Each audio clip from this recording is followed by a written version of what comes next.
નમસ્કાર મિત્રો. અહીંયા એક ડિજિટલ બચત બેંક એક્સેલમાં બનાવેલી છે.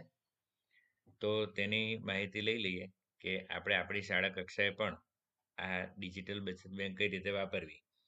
આ બચત બેંક ધોરણ 3 થી ધોરણ 8ના તમામ બાળકો માટે ઉપયોગી છે. તો અહીંયા સૌપ્રથમ બીજા નંબરની જે ડેટા શીટ છે એમાં આપણે એન્ટ્રી કરવાની છે. અહીંયા જે પીળા કલરની કોલમ છે ત્યાં જ આપણે એન્ટ્રી કરવાની છે. બાકીના જે તમામ સેલ છે એ બધા આપણે લોક કરેલા હશે. અહીંયા ખાતા નંબર પહેલેથી ફાળવેલા છે, એટલે આપણે માત્ર બાળકના નામ જ લખવાના છે. શક્ય હોય તો બાળકના નામ રોલ નંબર પ્રમાણે લખશો તો એનો ખાતા નંબર ખૂબ જ સરળતાથી એમને યાદ રહી જાય. જેમ કે આપણે અહીંયા એક નમૂનારૂપ એન્ટ્રી કરીએ છીએ. ધારો કે A C 3 બાળકો લીધા છે, એમનો ખાતા નંબર 3.0102. આ ખાસ ધ્યાન રાખજો મિત્રો કે 1 થી 9 નંબર જે છે બધા ધોરણના, ધોરણ 3 થી 8માં બધા જે 1 થી 9 નંબર છે ત્યાં ધોરણ પછી ફૂલ સ્ટોપ હશે અને પછી 0, 1, 0, 2 એ રીતે 9 સુધી આગળ એક 0 લખવાનો છે. ત્યારબાદ 0 લખવાની જરૂર નથી, કારણ કે અહીંયા 3.1 લખીશું તો એ 3.10 ને સમકક્ષ થઈ જશે. માટે તો અહીંયા આપણે ધોરણ 3માં 3 બાળકો લીધા છે. આ એક્સેલમાં તમે ટોટલ 50 બાળકો સુધીની એન્ટ્રી કરી શકો છો. આપણે ધોરણ 4માં કોઈ 3 બાળક લઈ લઈએ. તો એ જ રીતે આના ખાતા નંબર થઈ જશે 4.01, 4.02, બરાબર. અને ધોરણ 6માં લઈ લઈએ.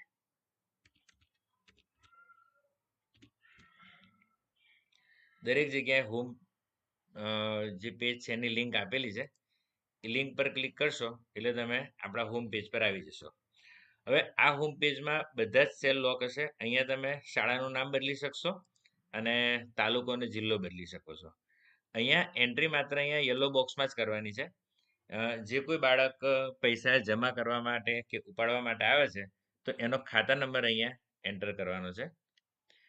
ધારો કે આપણે ધોરણ 4નું કોઈ બાળક આવે છે, રોલ નંબર 2 છે, તો 4.02 લખીને એન્ટર કરીશું એટલે અહીંયા એ બાળકનું નામ આવી જશે, જે આપણે ઉદાહરણ તરીકે લીધું હતું PQR એ રીતે.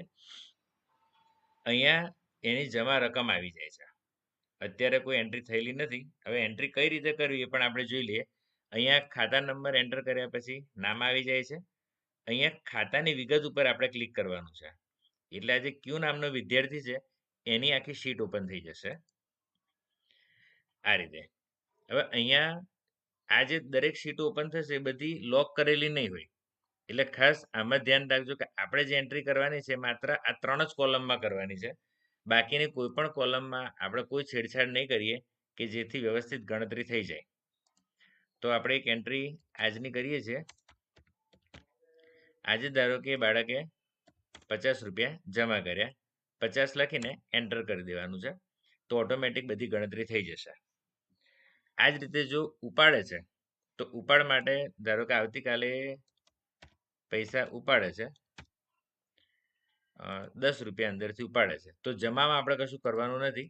ઉપાડમાં 10 લખીને એન્ટર કરી દેશો તો અહીંયા ઓટોમેટિક એની ગણતરી થઈ જશે. તો આ રીતે આપણે દરેક બાળકની જમા અને ઉપાડની એન્ટ્રી કરવાની છે. ત્યારબાદ આપણે દરેક પેજ પર આ રીતે હોમ પેજનું લિંક આપેલી જ છે. હોમ પર ક્લિક કરશો એટલે પાછા આપણે હોમ પેજ પર આવી જઈશું. અહીંયા તમે જોઈ શકો છો કે ધોરણ 4ના એક બાળકે 40 રૂપિયાની એન્ટ્રી થઈ છે, તો એ અહીંયા આવી ગઈ છે ધોરણ 4માં. આ રીતે ત્રીજામાં, ચોથામાં, આમ કરીને 8 ધોરણ સુધી દરેક ધોરણ દીઠ કેટલા પૈસા છે એ પણ આપણને ખ્યાલ આવશે અને અહીંયા કુલ આપણી બેંકમાં કેટલી બચત છે એ પણ ખ્યાલ આવશે. હવે આપણે ધારો કે 6ઠ્ઠા ધોરણમાં એક બાળકનું લઈ લઈએ. એમાં 3જો નંબર છે, એટલે 6.03 એન્ટર કરીશું એટલે અહીંયાનું નામ આવી જશે. ફરી ખાતાની વિગત પર ક્લિક કરીએ, કોઈક એન્ટ્રી કરી લઈએ. 19 તારીખની એન્ટ્રી કરીએ છીએ અને એ 100 રૂપિયા જમા કરાવે છે અને 20 તારીખે એ કદાચ એમાંથી 20 રૂપિયા ઉપાડી લે છે. ઓકે, તો આપણે ફરીથી હોમ પેજ પર આવી જઈએ. તો અહીંયા તમે જુઓ કે 6ઠ્ઠા ધોરણનું જે બાળક છે એની એન્ટ્રી તો અહીંયા 6ઠ્ઠા ધોરણમાં એનું ટોટલ આવી ગયું છે અને ટોટલ આ 80 અને આ 40 એટલે કુલ બચત આપણી 120 અહીંયા આવી ગઈ છે. તો અહીંયા ધોરણ 3 થી 8ના બાળકો વચ્ચે પણ સ્પર્ધા થઈ શકે એટલા માટે આપણે અલગ અલગ ધોરણ વાઇઝ પણ એન્ટ્રી દેખાડી છે કે જેથી બાળકો એક સ્પર્ધાના ભાગરૂપે પણ આને લઈને બચત કરવા માટે પ્રેરિત થાય. આ ઉપરાંત જો કોઈ બાળકને સ્ટેટમેન્ટ આપવું છે તો અહીંયા તમે એકાઉન્ટ નંબર લખી ખાતાની વિગત પર ક્લિક કરો અને અહીંયા આ પેજને પ્રિન્ટ આપી દો. કંટ્રોલ P આપશો તો પણ ડાયરેક્ટ પ્રિન્ટ આવી જશે. તો આ રીતનું એનું એક સ્ટેટમેન્ટ પણ આપણે પ્રિન્ટ કરી શકીએ છીએ. હવે અહીંયા જ્યારે બાળક પૈસા જમા કરે છે અથવા તો ઉપાડે છે ત્યારે આ રીતની એક પાવતી પણ બનાવેલી છે. A4 સાઇઝમાં ટોટલ 10 પાવતી આ રીતે નીકળશે. જમા પાવતી છે જેમાં તારીખ, નામ, ખાતા નંબર, રકમ અને સહી કરશે. બરાબર. આ જ રીતે આના બીજા પેજ પર ઉપાડવા માટે ઉપાડ પાવતી પણ બનાવેલી છે કે જેમાં વિગત લખીને જે તે બાળક આપશે તો બેન્કિંગનો એક અનુભવ પણ બાળક કરી શકે છે. તો ખૂબ જ સરળ આખી એક્સેલ ફાઇલ છે. એમ છતાં ના ખ્યાલ આવે તો તમે મારો સંપર્ક કરી શકો છો. આશા રાખું છું કે મોટાભાગની શાળાઓમાં આ રીતનું એક એક્સેલ ફાઇલ દ્વારા જે સોફ્ટવેર બનાવેલું છે જે એકદમ ફ્રી છે, આનો કોઈ ચાર્જ નથી, તો આપણા બાળકોને પણ એક ડિજિટલ બેન્કિંગનો અનુભવ કરાવી શકીએ. Thank you.